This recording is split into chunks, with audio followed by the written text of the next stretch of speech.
wabarakatuh. Selamat siang. Waalaikumsalam warahmatullahi wabarakatuh. Perkenalkan, nama saya Delia dari kelas 12 akuntansi. Di sini saya akan mempresentasikan hasil praktek di dalam bakti saya selama 5 bulan lebih.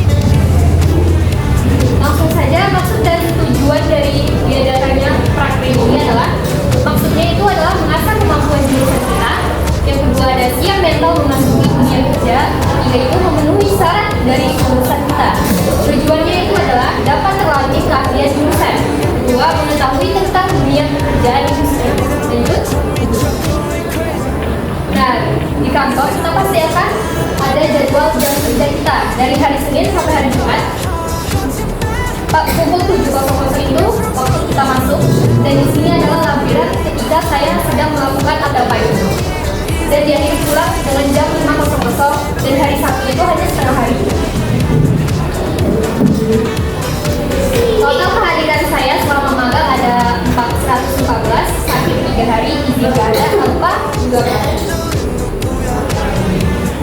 Lokasinya yaitu di PT THI Indo Plantation, kantor Tugunyanto, dan di bagian pembukuan.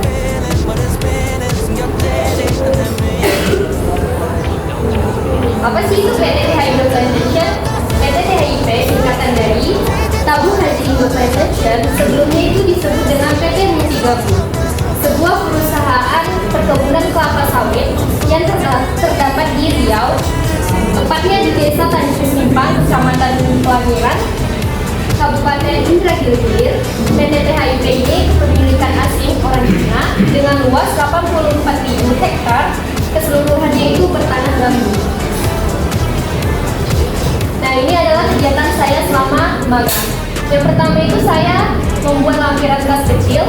Kedua itu klaim biaya berobat dan transportasi, membuat SPR, LPO, PPB, closing harian, narik report, dan reservasi di info. Nah, apa sih itu pembukuan? Definisi pembukuan itu apa sih? Pembukuan itu adalah suatu proses pencatatan transaksi keuangan ke dalam catatan akuntansi. Transaksi yang mengikutinya itu adalah pembelian dan pengeluaran oleh perseorangan maupun organisasi. Nah, fungsi dari adanya pembukuan ini adalah untuk menyimpan catatan dari semua transaksi keuangan secara tepat dan sistematis. Sistem pembukuan itu ada dua. Yang pertama, single entry system. Sistem ini yang lebih sederhana di mana setiap transaksi hanya dicatat sekali. Adapun yang dicatat dalam metode ini hanyalah daftar transaksi. Dan kedua itu ada double entry system, sistem yang mengacu pada metode pencatatan ganda, di mana setiap transaksi akan melibatkan minimal 2 akun dan dicatat dalam waktu bersamaan. Nah, di dalam gambar ini saya sedang melakukan pencatatan pengeluaran kas kecil selama sebulan. Nah, ini adalah kas kecil. Apa sih itu kas kecil? Kas kecil itu adalah dana yang dimiliki oleh kantor untuk pengeluaran yang bersifat rutin dan dalam jumlah yang relatif kecil. Nah, ini adalah langkah-langkah saya mencatat pengeluaran ke jurnal kas kecil. Yang pertama itu, tanggal itu diisi dengan transaksi pembelian kita. Kedua itu reference, diisi dengan reference diisi. Terus ketiga, deskripsi, diisi dengan apa yang kita beli. Nah, keempat, debit, diisi dengan bertambahnya jumlah uang. Namun kita ini pengeluaran, jadi debit itu nggak ada ya diisi. Kredit diisi sesuai nilai uang yang keluar. Balance diisi dengan total saldo awal perusahaan. Nah, ini adalah keterangan dari kas kecil. Nah, di sini, ini kan saldo awal bulan kita kan. Nah, terus di sini pas tanggal 7 ini udah habis saldo awal kita di 12.000. Lalu kita masukkan lagi reimburse 5 juta. Jadi totalnya itu adalah 9 juta. Total jumlah keseluruhan pengeluaran selama sebulan. Nah, lanjut itu saya membuat klaim. Klaim itu apa sih? Klaim itu adalah sebuah sistem di mana perusahaan membayar kembali dana karyawan yang sudah digunakan untuk kepentingan perusahaan. Penggantian biaya yang terkait yaitu biaya transportasi, biaya penginapan, dan sebagainya. Adapun tujuan dari klaim ini adalah untuk karyawan dalam mendapatkan kompensasi atas pengeluaran biaya yang seharusnya menjadi kewajiban perusahaan. Nah, ini adalah langkah-langkah saya membuat brand. Yang pertama itu kita membuat surat keluar di aplikasi Word. Lalu diisi dengan nama kebun, tanggal, bulan, dan tahun. Lalu buat keterangannya, keterangan rumah sakit beserta jumlah benda, diisi dengan rincian karyawan beserta nomor rekening, diisi jenis tagihan, tanggal, keperluan, dan jumlah. Lalu membuat GC di aplikasi Excel. Nah, ini adalah keterangan dari surat keluar. Surat keluar itu terdapat nama kebun beserta tanggal, perihalnya itu klaim biaya transportasi pengobatan. Ini adalah nama tempat customer propernya rumah sakit Puring Husada. Ini adalah jumlah biaya keseluruhannya, dan ini adalah data diri karyawan dan nomor. Nah, ini adalah keterangan dari GC. GC itu General Spend Claim. Ini adalah jenis tagihan biayanya.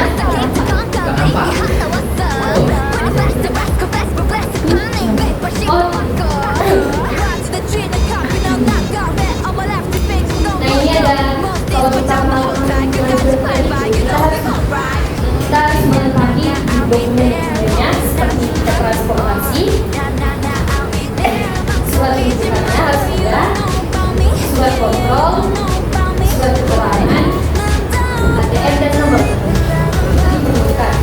Nah, lanjut closing harian. Apa itu closing? Closing itu adalah sebuah tindakan keputusan atau akhir dari transaksi yang terjadi antara pembeli dan penjual. Tanpa adanya transaksi tersebut, maka usaha tidak akan bisa berjalan.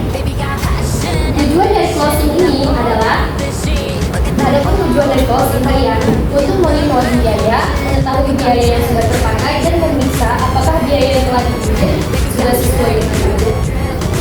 Nah, ini adalah jenis-jenis tiktok untuk closing. Nah, ini adalah langkah-langkah saya meng-closing harian. Kita itu menggunakan closing harian itu menggunakan aplikasi SAP, lalu membuka tiktok yang tadi itu, lalu diisi produk dan bulan, execute. Nah, ini adalah tampilan awal tiktok ZCR-CAMC. Nah, ini adalah bentuk dari execute. Dan ini adalah hasil dari tiktok buat tiktok ini. Ini adalah tampilan tiktok ZPay Allocator. Itu Slice OS MX itu untuk mengecek proses background ZPay Allocator. Ini adalah set to table firewall, dan ini hasilnya. Ini tampilan awal tiktok ZPay Allocator. Posting temporary, klik jika telah selesai dengan sistem pegangan hasilnya. Nah, ini berbeda ya. Ini tiktok PR Unlock. Yang PR Unlock ini ada dua, bisa mempostingkan yang lock dan soft. Lock itu untuk karyawan, soft itu untuk supervisi. Nah, apa sih tiktok? Ini adalah tampilan tiktok. Tiktok itu adalah pintasan 4 karakter yang digunakan untuk mengakses transaksi dan sistem atau aplikasi SAP. Jenis-jenis tiktok itu ada dua. Yang pertama itu tiktok slash n. Yang definisi tiktok slash n ini adalah jika kita membuka lembaran baru, namun kita telah melupakan masa lalu. Lalu tiktok o, kita membuka lembaran baru, namun kita tetap mengingat masa lalu. Contohnya tiktok n. Ketika kita membuka lembaran ini, terus kita mau membuka lembaran yang lain, kita menggunakan slash n. Nah, jadi lembaran yang lama ini hilang, nggak ada lagi.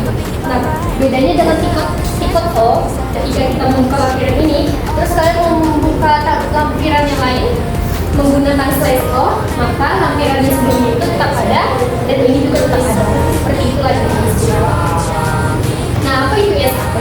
SAP ini adalah singkatan dari Sistem Aplikasi and Processing. SAP merupakan suatu aplikasi program yang dimana berfungsi sebagai pengatur sistem yang ada pada perusahaan. Nah, saya ini juga menarik report. Nah, apa itu report? Report atau juga disebut dengan laporan kinerja merupakan bukti dan wujud pertanggungjawaban atas hasil kinerja yang sudah dilakukan selama waktu yang sudah ditentukan. Adapun tujuan dari report ini adalah tujuannya adanya pelaporan hasil kinerja karyawan ini untuk menyelaraskan anggaran menyelaraskan anggaran pengeluaran operasional perusahaan dengan produktivitas kerja yang dihasilkan. Ini adalah tampilan report ya. Nah, ini adalah list download video utama. Ini report yang saya download. Nah, langkah-langkah mendownload report utama. Yaitu menggunakan aplikasi PGS, lalu masuk ke HMS dan MGS. Di bagian report, klik daily report, lalu buka report yang mau di-download, isi tanggal, section, dan nama, lalu download menjadi PDF. Nah, tadi itu ada monitoring biaya ya. Monitoring biaya itu merupakan sebuah data yang menunjukkan pemakaian biaya. Data juga berupa pemakaian HK, jumlah HK yang berbeda. Saya juga mengerjakan SPL atau PPB. SPL atau PPB ini digunakan untuk pembelian barang di luar yang tidak ada di gudang. SPL atau PPB ini hanya berlaku untuk barang yang sudah habis dalam sekali pakai. Misalnya kebutuhan spare part, gas LPG untuk mes dan lainnya. Dan tidak berlaku untuk barang yang sekiranya cepat habis seperti sabun, bahan dapur, dan lainnya. Apa itu SPL? SPL adalah singkatan dari surat pesanan lokal. Secara umum, surat pesanan adalah surat untuk memesan suatu barang ke sebuah perusahaan maupun luar negeri. Apa itu LPO? LPO itu singkatan dari lokal customer, surat yang dikeluarkan oleh pembeli kepada penjual yang menunjukkan produk, kuantitas, dan harga yang disepakati untuk produk atau layanan yang akan diberikan penjual kepada pembeli. Lalu itu PPB. PPB singkatan dari permintaan pemakaian barang, merupakan surat di mana kita meminta pemakaian barang tersebut untuk digunakan sebagai keperluan kantor maupun perusahaan. Ini adalah tampilan SPL beserta langkah-langkahnya. Yang pertama ini ada alamat. Kita itu membuat alamat SPL, alamat menggunakan di aplikasi Excel, isi nama barang, jumlah, unit, harga, satuan, dan jumlah.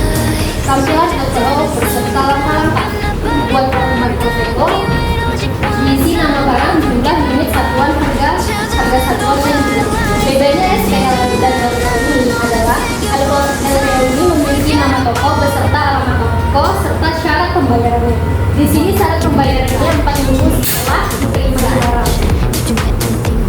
Tampilan PPD beserta langkah-langkah. Membuat format PPD. Diisi kalau PPB ini hanya diisi tujuan pemakaian barangnya. Saya juga mereservasi di apa itu reservasi? Reservasi adalah salah satu bagian atau section dan personil yang berfokus menangani perubahan, pelaksanaan, dan pembatalan. Ini adalah langkah-langkah reservasi.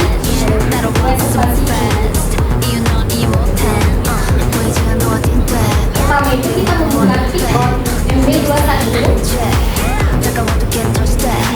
Setelah kita membuka Pikon MB21, ini adalah tampilan setelah kita membuka Pikon MB21, diisi movement type dan plan, lalu enter.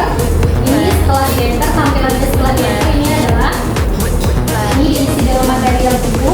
Dan ini blok yang dibutuhkan buku. Setelah diisi, kita klik ini, lalu kita set di bagian sini. Setelah di set akan timbul nomor reservasi. Nah, cara mencari material buku, kita buka itu tipe MB52. Ini tampilan setelah kita membuka tipe MB52. Di sini ada kode bukunya ya, 922 bintang, lalu DHDR, lalu kita execute di sini, lalu akan tampilan setelah execute ini adalah ini. Di sini kita bisa melihat item materialnya di sini, jumlah juga. Nah, langkah-langkah menunjukkan kita menggunakan kode Tigo. Lalu di sini kita isi dengan nomor reservasinya. Maka setelah diisi dengan nomor reservasi di sini akan maka akan keluar reservasi. Dan itu sekian dari saya. Assalamualaikum warahmatullahi wabarakatuh. Waalaikumsalam.